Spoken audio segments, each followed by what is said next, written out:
What's going on, guys, and welcome back to my channel. So in this video I'm going to show you guys my immersed Anubias planted setups. As you can see, I have two of them laid out here and I've been getting really good growth over the past couple weeks. I'm going to show you guys exactly what substrate I use that I find gets a really good growth out of my Anubias plants. I'm also going to show you how I fertilize these tubs, how often I mist it, what kind of lighting I use in order to optimize the growth of the Anubias plants.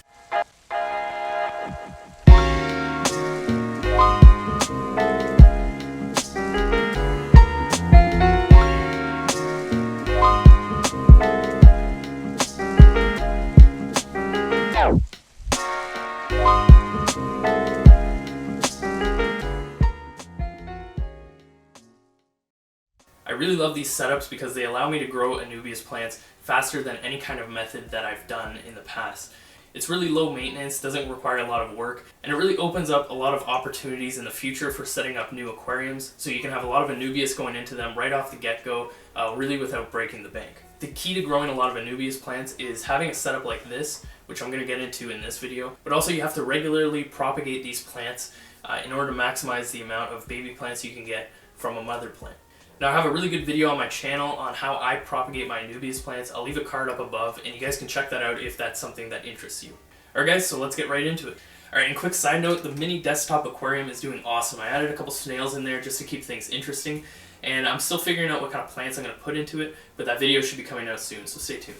Alright guys, so as you can see, I have my 3 dedicated Anubias only immersed tubs laid out in front of you guys. So first things first, I'm going to talk a little bit about what substrate I use to grow these plants, and this isn't really anything different than what I would normally do in an immersed setup. Now Anubias plants are super easy to grow, so they don't require a special kind of substrate. In the past I would sometimes mix different soils and different substrates together in order to make a special blend that would grow plants such as crypts a little bit better, but for Anubias it's super simple, and what I'm using is actually just black earth that you can get at pretty much any kind of garden center. If you check in the early spring when a lot of garden centers are starting to pop up, you can pick up bags of black earth for super cheap, and you don't really use a lot in these setups, so a few bags is definitely going to last you a long time, and the nutrients that are packed into the black earth really isn't going to be depleted by the Anubias plants unless you're keeping them for a really long time, but I really wouldn't worry about running out of nutrients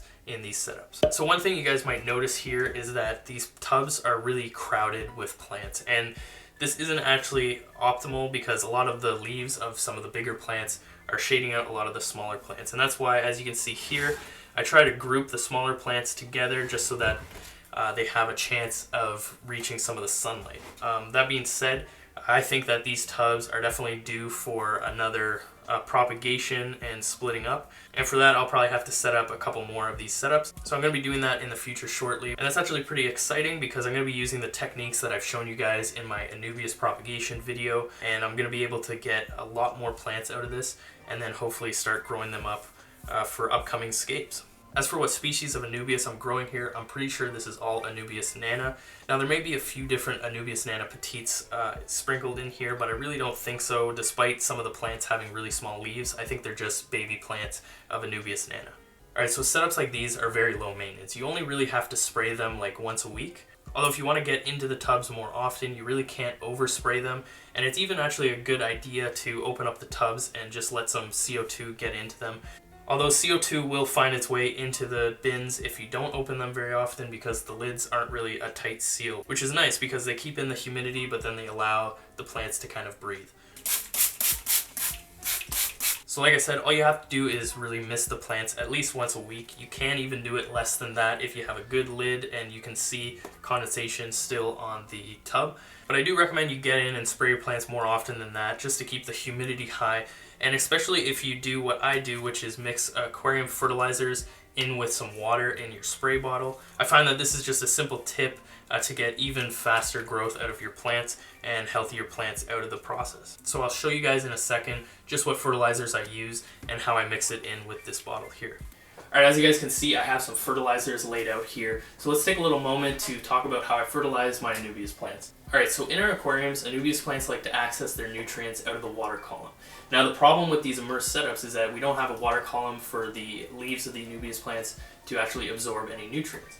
So my way to get around this is to make a diluted fertilizer or basically just aquarium water that I add a few different fertilizers into, and then I just use this to spray the tubs. This will keep the humidity up, but it'll also provide a little bit of nutrients to the leaves of the Anubias plants. In my experience, Anubias plants, when grown immersed, will have a really strong root system in the substrate. So it's no surprise that the nutrient-rich substrate that we're growing them in is going to provide most of the nutrients. But I always like to add a little bit of nutrients onto the leaves, just because I know in the aquariums that's how they derive their nutrients anyways. So I figured we might as well try to replicate that as best as possible in these immersed tubs. And the results are pretty good. I haven't done a whole lot of testing with and without fertilizing the leaves of the plants, but in my experience it seems like I get better growth when I do fertilize the plants, whether that's actually because they're uptaking it from their nutrients or the water's just getting into where their roots are and then they're absorbing it there. I'm not really sure, but it's definitely something worth doing, especially if you have fertilizers that you're already dosing in your aquariums. You might as well add a couple drops in here just to create a diluted fertilizer for your Anubias plants. So I'm going to show you guys exactly how I do that. Alright, so it's also probably worth mentioning that if you don't have fertilizers, this isn't really necessary. I've had really good growth in the past just using soil as the substrate, but if you do have these fertilizers laying around, I recommend you try it out. It's also really not an exact science. I just kind of eyeball it. I don't want to go too much. So that was about 1 or 2 milliliters of the Seachem Flourish, which is pretty much your micro nutrients. And then I'm going to add some potassium and some phosphorus as well. And I'll probably do around 1 or 2 milliliters.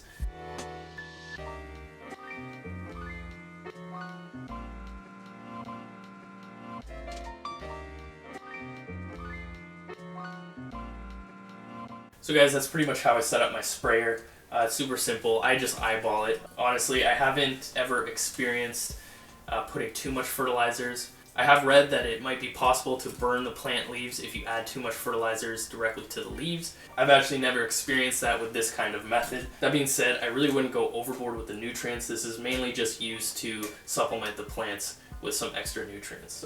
So when you first set something like this up, you may notice a lot of older leaves kind of turning yellow and dying out. I wouldn't be too concerned about it. I don't think it's a nutrient deficiency, it's just the plants adjusting to a new setup. And as they get more used to the setup, you won't see as many yellowing leaves. As you can see, there are a couple yellow leaves. I'm not too concerned about it, but definitely when I do start to see a leaf turning yellow, I'll get in there with some scissors and I'll cut them out, because those leaves might be shading out some other plants. And if I know the leaf's going to die, you might as well just get it out of there so that every plant can get as much sunlight as possible. Now, speaking of sunlight, let's talk a little bit about the lighting that I use for these setups. Now, I keep all of these setups on a windowsill and I kind of stack them on top of each other, and even the ones on the bottom seem to get enough sunlight. The window faces kind of in the west direction, so it gets quite a bit of direct sunlight through the window, which the plants really love. If you don't have a very good window that you can put these in, any kind of cool white spectrum light will grow immersed plants. They're really not that picky, and you really don't need to worry about having a very powerful light like you would in an aquarium, because you don't have the water column to actually reduce the intensity of light the deeper the aquarium is.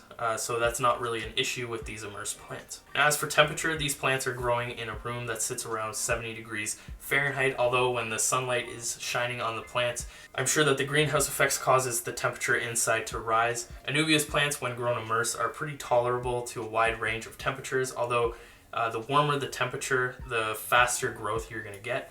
And also, I've noticed that when I grow my Anubias plants in a warmer temperature, you'll have a higher chance of the plants developing flowers. Lighting is also a big factor that comes into flowering Anubias plants. Although with my current setup with the sunlight shining in through the window, I haven't seen a whole lot of flowering from my Anubias plants, which I'm pretty sure is mainly to do with the cooler temperature that my room sits at. Alright guys, and there you have it. I highly recommend you set one of these things up. Even if you don't have Anubias, but you have some other aquarium plants laying around, try them out. You'll be really surprised how well they grow. I'll link up above a really good tutorial of how I basically set one of these things up from start to finish. So check that out if you guys are interested in that. Leave any questions in the comments below. I'll be sure to answer them all. And thank you so much for watching. Until next time, I'll see you guys later.